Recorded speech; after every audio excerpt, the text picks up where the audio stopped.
Good morning, all students. Today we will discuss about class 8th, chapter 7, Human Resources. Do you know population pyramids are an interesting means of studying population pattern of any country.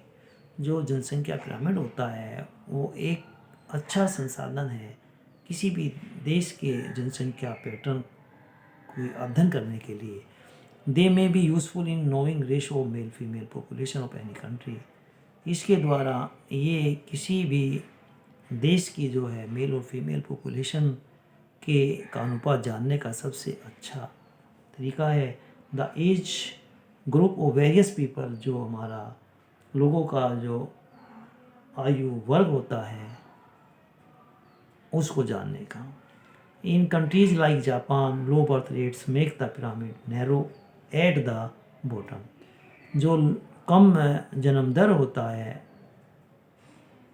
The pyramids narrow of the Japan, जो Japan जैसे देशों का जो birth rate होता है वो नीचे से इसको नैरो यानी कि संकरा बनाता है तली के अंदर. In India on the other hand, अगर हम भारत में देखें तो the pyramid is broad in the younger age group. जो यंगर एज ग्रुप का जो हमारा रेशो होता है वो ज़्यादा होता है. Because not more infant survive to adulthood. Population pyramid of India ये दिया हुआ है हमारे पास, और यहाँ हमारे पास पॉपुलेशन पिरामिड ऑफ जापान. तो keywords, first is birth rate, the number of live birth per 1000 people in a particular year. एक वर्ष में 1000 बच्चों पर जीवित बच्चों की संख्या को हम जन्म दर कहते हैं. Death rate, the number of death पर 1000 people in a particular year. एक वर्ष में 1000 लोगों पर हुई मृत्युओं की संख्या को हम मृत्यु दर कहते हैं. Demographic structure, the number of people in an age group. लोगों की संख्या को जो किसी आयु वर्ग में है. The birth and the death rate, उसका जन्म और मृत्यु दर. लिटरेसी रेट, साक्षरता दर. लिंग अनुपात.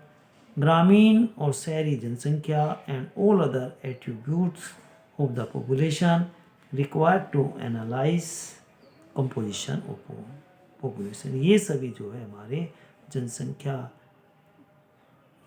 कंपोजिशन ऑफ पॉपुलेशन यानी कि जनसंख्या जो हमारा गर्भ है उसको ज्ञात करने में आवश्यकता होती है. डेंसिटी ऑफ पॉपुलेशन, जनसंख्या घनत्व, the number of people living in per square kilometre of an area. एक वर्ग किलोमीटर में रहने वाले लोगों की संख्या को हम जनसंख्या घनत्व यानी कि डेंसिटी ऑफ पॉपुलेशन कहते हैं. In migration, when people come from an other area, जब दूसरे वर्ग से लोग यहाँ आते हैं उसे इन माइग्रेशन कहते हैं. Out migration, when people move out from an area, जब लोग यहाँ से दूसरे एरिया को जाते हैं, मूव करते हैं, तो उसे हम आउट माइग्रेशन कहते हैं. Thank you.